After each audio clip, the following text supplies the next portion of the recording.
एक कसाई था सदना। वो बहुत ईमानदार था। वो भगवान के नाम कीर्तन में मस्त रहता था। यहाँ तक कि मांस को काटते बेचते हुए भी वो भगवान नाम गुनगुनाता रहता था। एक दिन वो अपनी ही धुन में कहीं जा रहा था कि उसके पैर से कोई पत्थर टकराया।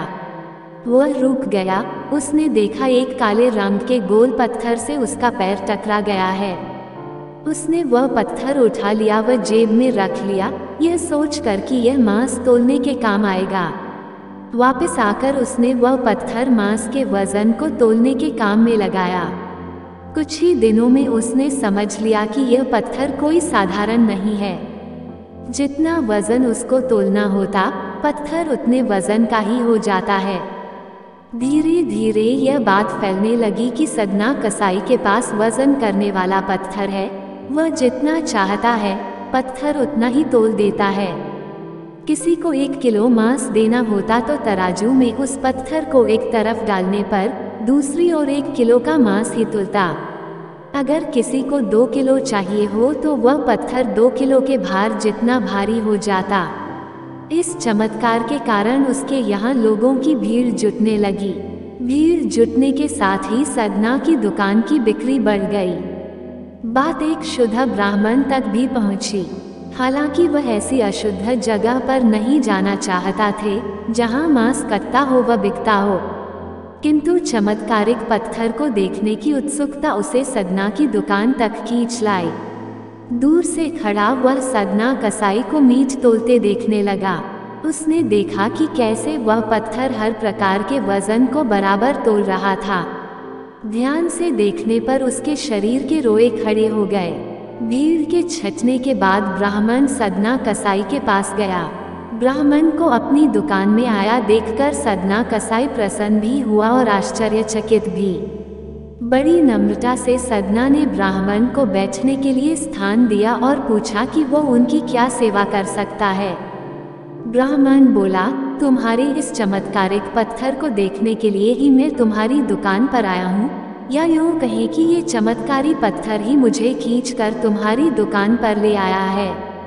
बातों ही बातों में उन्होंने सदना कसाई को बताया कि जिसे पत्थर समझकर वो मांस तोल रहा है, वास्तव में वो शालिग्राम जी हैं, जो कि भगवान का स्वरूप होता है।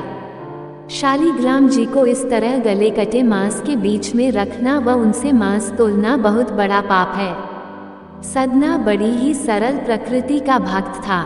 ब्राह्मण की बात सुनकर उसे लगा कि अनजाने में मैं तो बहुत पाप कर रहा हूँ। अनुनय विनय करके सदना ने वह शालिग्राम उन ब्राह्मण को दे दिया और कहा कि आप तो ब्राह्मण हैं, अतः आप ही इनकी सेवा परिचर्या करके इन्हें प्रसन्न करें। मेरे योग्य कुछ सेवा हो तो मुझे अवश्य बताएं। ब्राह्मण उस शालिग्राम शिला को बहुत सम्मान से घर ले आए। घर आकर उन्होंने श्री शालिग्राम को स्नान करवाया, पंचामृत से अभिषेक किया व पूजा अर्चना आरंभ कर दी। कुछ दिन ही बीते थे कि उन ब्राह्मण के स्वप्न में श्री शालिग्राम जी आए व कहा, हे ब्राह्मण, मैं तुम्हारी सेवाओं से प्रसन्न हूँ, किंतु तुम मुझे उसी कसाई के पास छोड़ आओ। स्वप्न में ही ब्राह्मण ने कारण पूछा तो उत्तर मिला कि तुम मेरी अर्चना पूजा करते हो, मुझे अच्छा लगता है, परंतु जो भक्त मेरे नाम का गुणगान कीर्तन करते रहते हैं, उनको मैं अपने आप को भी बेच देता हूँ। सदना तुम्हारी तरह मेरा अर्चन नहीं करता है, परंतु वो हर समय मेरा नाम गुनगुनाता रहता है, जो कि मुझे अच्छा लगता है, इसलिए तो मैं उसके पास गया था। ब्राह्मण अगले दिन ही सदना कसाई के पास गया व उनको प्रणाम करके सारी बात बताई व श्री शालिग्राम जी को उन्हें सौंप दिया। ब्राह्मण की बात सुनकर सदना कसाई की आंखों में आंसू आ गए। मन ही मन उन्होंने मांस बेचने खरीदने के कार्य को तिलांजलि देने की सोची और निश्चय किया कि यदि मेरे ठाकुर को कीर्तन पसंद है तो मैं अधिक से अधिक समय नाम कीर्तन ही करूँगा। आगे चलकर यही सदना कसाई भगवान विष्णु का बहुत बड़ा भक्त बना। दोस्तों, पुराणों के अनुसार इस कलियुग में सिर्फ हरि का नाम ही एक सहारा है। हरि नाम के निरंतर जाप से मनुष्य को मुक्ति मिल जाती है।